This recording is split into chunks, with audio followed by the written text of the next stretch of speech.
रिश्वतखोर बहू। ये क्या बात हुई? तुझे पता भी है तो क्या बोल रही है बहू? एकदम सही बोल रही हूँ। अगर आपको मुझसे अपनी इन ऐंठन भरे घुटनों की मालिश करानी है तो मुझे वो देना पड़ेगा जो मैं मांग रही हूँ। एक हाथ दो और दूसरे हाथ लो, सिंपल। बहू हूँ, इसका मतलब ये नहीं कि नौकरानियों की तरह काम करूँ। ये है अमृता और उसकी सास रेखा। अमृता एक नई नवेली बहू है जिसकी शादी कुछ दिनों पहले ही रेखा के बेटे माधव के साथ हुई है। वैसे तो अमृता दिल की बहुत अच्छी है, लेकिन वो कहते हैं ना कि खून का रंग तो दिखता ही है। बस वही डॉन की बेटी होने का रंग यहाँ अमृता में भी दिख रहा है, जो है रिश्वत लेना। जी हाँ, काम चाहे कितना भी छोटा या कितना भी बड़ा क्यों ना हो, हमारी अमृता बहू बिना रिश्वत लिए कुछ नहीं करती। चलिए देखते हैं आगे इनके साथ और क्या क्या होता है। रेखा और अमृता को लड़ते देख ससुर प्रेमचंद वहाँ आता है और कहता है, अरे क्या हुआ? काहे इतना तिल मिला रही हो रेखा? अरे कुछ बोलोगी भी या कानों में हड़ताल हो रखी है तुम दोनों के? देखिए ना पापा जी, माँ जी ने मुझे कहा कि मैं उनके घुटनों की मालिश कर दूं, लेकिन उसके बदले में माँ जी मुझे वो हीरो वाला पुश्तैनी हार देने से इनकार कर रही हैं। क्या? घुटनों की मालिश के लिए हीरो का पुश्तैनी हार कौन मांगता है बहू? पापा जी, आपको तो पता ही है ना, आपकी बहू कितनी सयानी है, हर कोई भी काम फ्री में नहीं करती। और अब शेखावत खानदान का आटा तो इतना भी गीला नहीं है कि अपनी बहू को हार ना दे पाए। क्यों माय डियर माँ जी? देखा आपने प्रेमचंद जी, ये अब मुझसे पुश्तैनी हार मांग रही है, कल को पूरा घर मांग लेगी। अरे जा जा, मैं खुद कर लूंगी अपनी मालिश। ठीक है, मुझे क्या। एंजॉय योर मालिश टाइम माँ जी।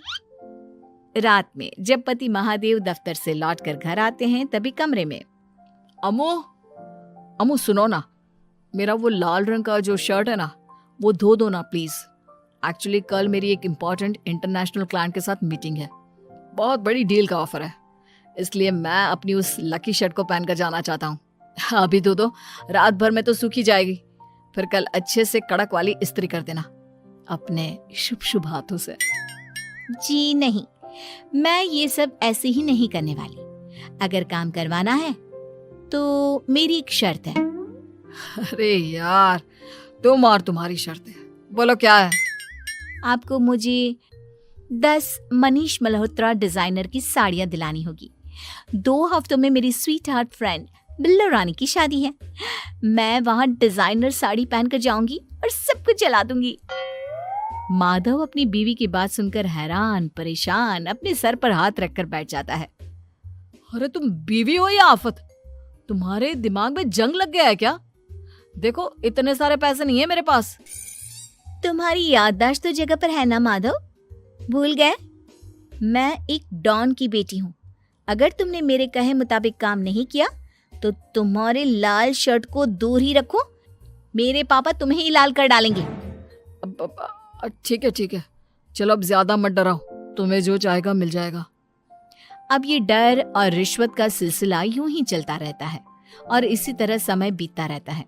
एक सुबह सब नाश्ते के टेबल पर बैठे थे, जहां अमृता सबके सामने एक व्हाइट बोर्ड लाती है जिस पर दिन भर के सारे कामों के रेट लिखे हुए थे। अब ये क्या है? टीचर नहीं बनने का इरादा है क्या तेरा? अगर हाँ तो अफसोस, बेचारे बच्चे, उनका भविष्य तो अंधेरे में है। आप लोग बेकार की बातें बंद कीजिए और आंखें खोलकर ठीक से पढ़िए क्या लिखा है। ये आज के सारे कामों के रेट्स हैं। आलू पराठे, चाय, दाल, रोटी, चावल, सब्जी, हलवा, मिठाई, रसोई की सफाई, वॉशिंग मशीन में कपड़े धोना, ओखल में मसाले कूटना और माँ जी और पापा जी के अलमारी की सफाई करना। इन सब कामों की कुल मिला के जो रकम बनती है वो है ये 10,000 रुपए और माँ जी के लेटेस्ट लाए हुए सोने के झुमके भी। अमृता, तुम इंसान हो या हैवान? जरा तो दया करो हम पर। हे राम जी, उठा लो, अब ना देखा जाता ये सब। सच में पता नहीं कौन सा दिन था वो जब ये हमारे घर आई। महादेव, तेरे प्यार ने तो हमारा जीना दुश्वार कर दिया बेटा। दुनिया में बहुत रिश्वतखोर लोग देखे, लेकिन ऐसी रिश्वतखोर बहू पहली बार देख रहा हूँ जो अपने ही परिवार को लूटने में लगी है। बहू, तुझे पता है ना कि ऐसे रिश्वत मांगना गुनाह है। पापा जी, मैं कोई गुनाह नहीं कर रही हूँ। रिश्वत लेना बाहर की दुनिया में गुनाह है। मैं तो बस अपना हक मांगती हूँ। मेरी रिश्वत रिश्वत नहीं, मेरा शगुन है, नेक है। और वैसे भी मैं एक बहू हूँ, इसका मतलब ये नहीं कि मैं सब काम पूरी जिंदगी फ्री में करूँ, आपके चरणों को धोते बैठूं और 24 घंटे आपकी नॉन स्टॉप सेवा करती बैठूं। चलिए छोड़िए, नाश्ता और खाना चाहिए तो बोल दो जल्दी से, वरना मैं चली थिएटर। आज मेरे फेवरेट सलमान की पिक्चर रिलीज हुई है। इतना कहकर अमृता वहां से चली जाती है। इस बेवकूफ का जल्दी कुछ करना पड़ेगा। कुछ दिनों बाद घर में पूजा रखी थी और पूजा में 11 पंडितों का खाना बनाने के लिए कहा जाता है, वो भी नई बहू के हाथों से। देखो अमृता बहू, आज घर में पूजा है, 11 पंडितों को खाना खिलाना है। 56 भोग बना पाओगी? उन्होंने कहा है कि नई बहू के हाथों का खाना ही होना चाहिए, नहीं तो मैं रेखा को ही बोल देता हूँ। ओ कम ऑन पापा जी, खाना तो मैंने फ्री फंड में अपने घर में भी कभी ना बनाया, तो अब आपको क्या लगा कि पूजा का नाम लेकर आप मुझे अपनी झांसी में फंसा लोगे? अरे कल मुही, बस अब बस, पहले सुन भी ले क्या कह रहे हैं हम। तुम्हें जितने पैसे चाहिए, जितने तोहफे चाहिए, सब ले लेना, बस पूजा पाठ में कोई बाधा नहीं आनी चाहिए। ओहो, ये हुई ना समझदारी वाली बात। ठीक है, अब आप लोग निश्चिंत रहिए, मैं ऐसा खाना बनाऊंगी कि उन 11 पंडितों की 11 पुश्तें भी मेरे खाने के स्वाद को याद रखेंगी। अमृता पंडितों के लिए खाना पकाती है और पूजा संपन्न होने के बाद उन्हें केले के पत्तों पर खाना परोसती भी है, जिस पर खाने का पहला निवाला खाते ही वो क्या भोजन है। हम इतनी जगहों पर जाते हैं, लेकिन इतना अच्छा स्वाद तो काफी मुश्किल से चखने मिलता है। रेखा जी, प्रेमचंद भाई साहब, आप लोग सच में भाग्यवान हो कि आपको इतनी सर्वगुण संपन्न बहू मिली है, जिसके हाथों में साक्षात माँ अन्नपूर्णा विराजती है। सर्वगुण संपन्न, सबको संपन्न कर देगी यह खूंखार औरत। कुंडली मार कर बैठ गई है मेरे बेचारे बेटे के जीवन में। एक मिनट, अरे ये बात मेरे इस बूढ़े दिमाग में पहले कैसे नहीं आई? इस अमृता की बच्ची को मैं अपने घर से बाहर कैसे निकालूं?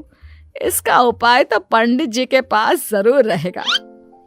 रेखा अगले दिन पंडित जी के पास जाकर उन्हें अमृता के बारे में सब कुछ बता देती है, जिसे सुन पंडित जी भी परेशान हो जाते हैं। अरे, ऐसी बहू तो 7 जन्मों में भी किसी को नसीब ना हो भगवान। देखिए रेखा जी, आपकी रिश्वतखोर बहू और आपके बेटे की कुंडलियों को जोड़कर देखा है मैंने, लेकिन इसमें तो यही बता रहे हैं कि ये आपके जीवन से कभी नहीं जाने वाली। इसलिए उससे सुधारने के लिए जल्दी आप लोगों को ही कुछ करना होगा, नहीं तो एक दिन वो आप लोगों को कंगाल करके ही दम लेगी। नहीं, ऐसा हरगिज नहीं होगा।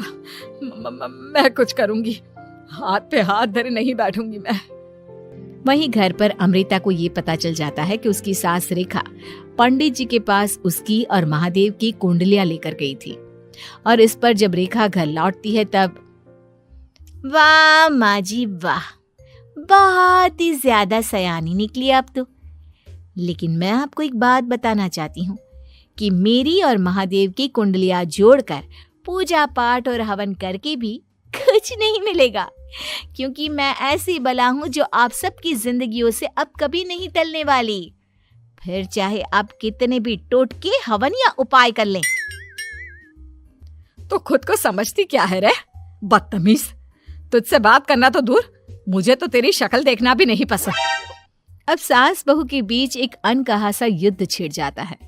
दिन बीतने लगते हैं, लेकिन एक दिन अचानक रेखा की तबीयत हद से ज्यादा खराब हो जाती है और उसे सांस लेने में भी काफी दिक्कत और परेशानी महसूस होती है।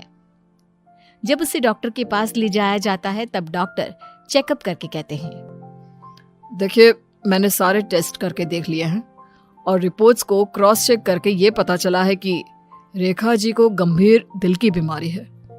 उनके फेफड़ों में भी काफी सूजन आ गई है। उनका जल्द से जल्द ऑपरेशन करना होगा, वरना आई एम सॉरी टू से उन्हें बचाना मुश्किल हो जाएगा। ये खबर सुनकर प्रेमचंद और माधव दोनों हक्का बक्का रह जाते हैं। लेकिन डॉक्टर साहब, कितने पैसे लगेंगे ऑपरेशन के लिए? और उसके बाद रेखा पूरी तरह ठीक तो हो जाएगी ना? जी हाँ, इस ऑपरेशन के बाद वो बिल्कुल ठीक हो जाएंगी, लेकिन वो तभी हो सकता है जब ऑपरेशन टाइम से हो पाएगा। और रही बात ऑपरेशन के खर्चे की, तो उसमें तकरीबन 6 से 7 लाख रुपए तक लग सकते हैं। जहां एक तरह सब रेखा की तबीयत और ऑपरेशन को लेकर परेशान होते हैं, वहीं घर पर रेखा को बिस्तर पर देखकर भी अमृता के अंदर जरा भी दया नहीं आती। ओ माँ जी, ये अपना फालतू का मेलोड्रामा बंद कीजिए ना आप। मुझे पता है आपको मुझे रिश्वत नहीं देनी है और घर के सारे काम मुझसे मुफ्त में करवाने हैं, इसीलिए आप ये सब कर रही हो ना। सीरियसली अमृता, ऐसे हालात में तुम ऐसी बातें कैसे कर सकती हो? हम यहाँ परेशान हैं कि ऑपरेशन कैसे कराएंगे, बैंक में इतने पैसे भी नहीं है, और तुम माँ को ताने सुना रही हो। अरे अमृता बहू, मैं भला ढोंग क्यों करूंगी?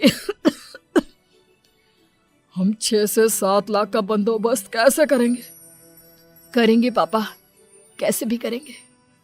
अमृता, अगर कभी भी जिंदगी में तुमने मुझसे सच्चा प्यार किया है, एक पल के लिए भी सही, तो तुम्हें आज इस परिवार, इस घर की नींव, मेरी माँ को बचाना होगा। हमने अपना सब कुछ तुम्हें दे दिया है, अब तुम्हारी बारी है अपने किए का हिसाब चुकाने की। मुझे पता है तुम्हारे अंदर भी दिल है।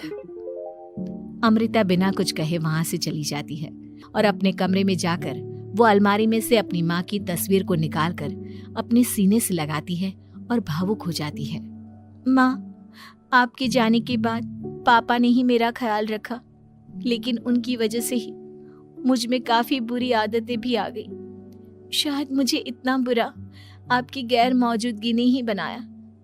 मैंने कभी आपकी लोरी नहीं सुनी, आपकी गोद में नहीं सोई, आपके हाथों से अपने बालों की चंपी नहीं करवाई, क्योंकि वक्त से पहले ही आप मुझे यहाँ छोड़कर चली गई। लेकिन अब मैंने जितना भी इस घर से लिया है, उतना सूद समेत चुकाने की बारी आ गई है। अब मैं अपने रहते अपने प्यार को भी उसी दर्द से नहीं गुजरने दे सकती जो मैंने आपके नहीं होने से सहा है। अमृता तुरंत ही अपने सारे पैसे और गहने माधव को लौटा देती है और रेखा का ऑपरेशन किया जाता है। रेखा ठीक हो जाती है और जब घर आती है तब अमृता दरवाजे पर आरती की थाली लिए खड़ी होती है। वेलकम होम माँ जी, आई मिस्ड यू। पता है कितने दिनों से किसी के भी साथ लड़ाई नहीं की थी मैंने, और ना ही किसी से रिश्वत मिली मुझे। क्या? हमें तो लगा था कि तेरी अकल ठिकाने आ गई है, लेकिन तू तो अभी भी जैसी की तैसी ही है। माँ जी, पूरी बात तो सुनिए। हाँ, ये सच है कि मैं रिश्वत लिए बिना नहीं रह सकती लेकिन अब ना मेरी रिश्वत बदल गई है। अब मुझे हर काम के बदले झप्पी, अपनापन, प्यार और अपनी इस माँ का दुलार चाहिए ये सब तो हम तुझे भर भर के दे सकते हैं बेटा। पूरा घर एक साथ अमृता को जोर की झप्पी देता है और सब हंसते मुस्कुराते घर के अंदर चले जाते हैं।